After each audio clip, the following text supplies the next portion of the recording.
There is an idea that has followed wealthy people around for over a century. Andrew Carnegie whispered it to Napoleon Hill. Bob Proctor built a career on it.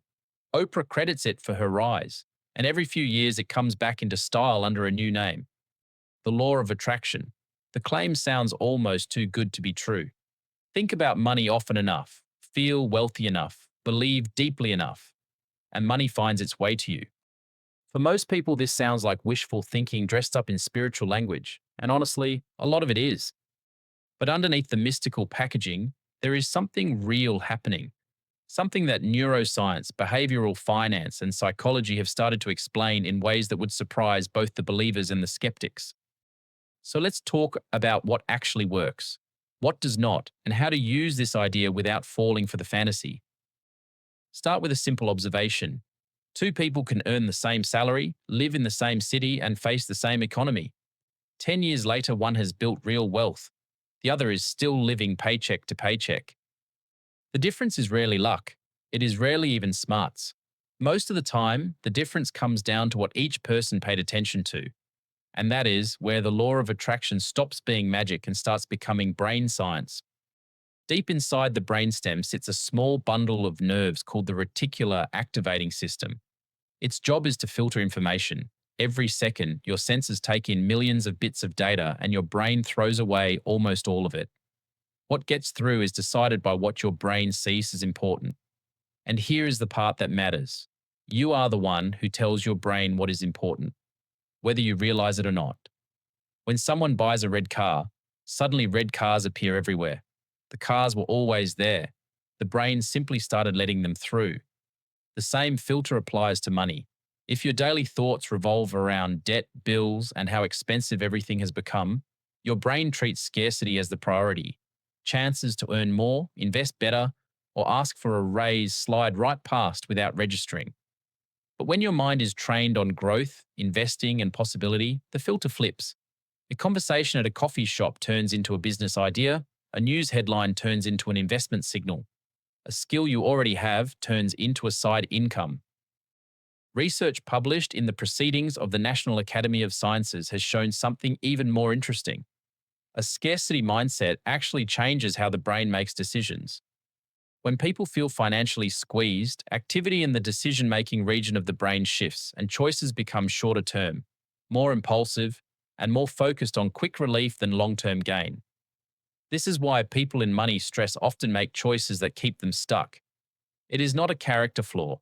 It is the brain running a survival program. And this is exactly why simply telling someone to try harder rarely works. The mindset has to shift before the behavior can. Now, here is where the classic law of attraction gets it wrong. Sitting on a couch, picturing a Ferrari, and waiting for the universe to deliver it does absolutely nothing. Studies on visualization confirm this. People who only imagined success actually performed worse than those who did not, because their brains had already tasted the reward without any of the work. The fantasy replaced the action. What does work is a different kind of mental practice. Picturing the process rather than the prize. Seeing yourself doing the research, having the hard conversation, sending the pitch, saving the money, learning the skill. That kind of mental rehearsal has been shown to improve real-world performance because it prepares the brain for action rather than replacing it. So the honest version of the law of attraction goes something like this. What you focus on shapes what you notice. What you notice shapes the chances you see. The chances you see shape the decisions you make. And the decisions you make, repeated over years, shape your financial reality. There is no universe delivering checks in the mail. There is a brain deciding what deserves your attention and a person deciding what to do about it. This has real, practical consequences. Consider two habits that cost nothing and take almost no time. First, spend 10 minutes each morning thinking specifically about the money outcome you want over the next 12 months. A specific number, a specific milestone, a specific reason. Writing it down works even better because the act of writing forces the brain to organize the goal into something concrete. Studies out of Dominican University found that people who wrote their goals down were 42% more likely to reach them. Second, expose yourself to the world of wealth building on purpose. Read one article, listen to one podcast, watch one video every day on investing, business, or personal finance.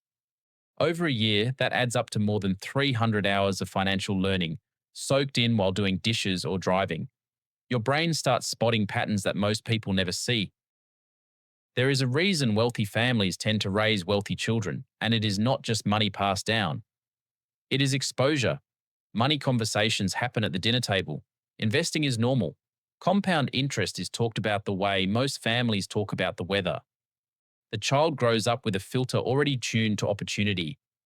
The law of attraction, stripped of its mystical layer, is really just the process of building that same filter into your own mind, at whatever age you happen to be starting. There is also an emotional side to this that gets ignored. Money carries feelings, shame about past mistakes, fear about the future, guilt about wanting more, anger at people who seem to have it easier. These feelings act like static. They jam the signal your brain is trying to send. Someone can read every finance book ever written, but if the underlying emotion around money is fear, the brain will keep flinching away from decisions that require patience or risk. This is why journaling about money feelings, even for a few minutes a week, has been linked to better financial outcomes. Not because writing pays the bills, but because naming an emotion reduces its grip on behavior. Another piece worth mentioning is the company you keep. Human beings are wired to sync with the people around them. Financial habits, spending patterns, and even risk tolerance often mirror the closest 5 people in a person's life. If every conversation in that circle centers on complaints about prices, jobs, or the economy, the filter gets reinforced daily. If even 1 or 2 conversations shift toward building, saving, or investing, the entire mental landscape starts to change. Sometimes the fastest way to upgrade a mindset is to upgrade a conversation. Now, none of this replaces the actual mechanics of building wealth. Spending less than you earn still matters. Investing consistently still matters. Avoiding high interest debt still matters. Learning a skill that the market pays for still matters. Mindset without action is daydreaming. Action without mindset is exhausting and often pointed in the wrong direction. The two work together, and this is the part that both the self-help crowd and the pure numbers crowd tend to miss. If there is one thing worth taking away from all of this, it is that your financial life is being shaped right now by what your brain has been trained to notice. That training happened through years of conversations, media, family beliefs, and personal experiences. Most of it happened without your permission. But from this moment forward, the training is a choice. What gets watched, what gets discussed, what gets written down, what gets rehearsed in the mind. Every small input either reinforces scarcity or builds the filter of abundance. Over months and years, those inputs compound the same way money does. So the question worth sitting with is a simple one. What has your attention been trained on for the past 5 years? And what would change if, starting today, that training pointed somewhere else?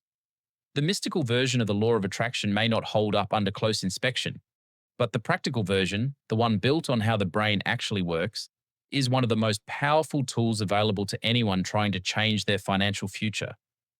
If this way of thinking about money made something click, do me a favor and hit the like button, subscribe to the channel, and turn on notifications so you don't miss the next one. I'll see you there.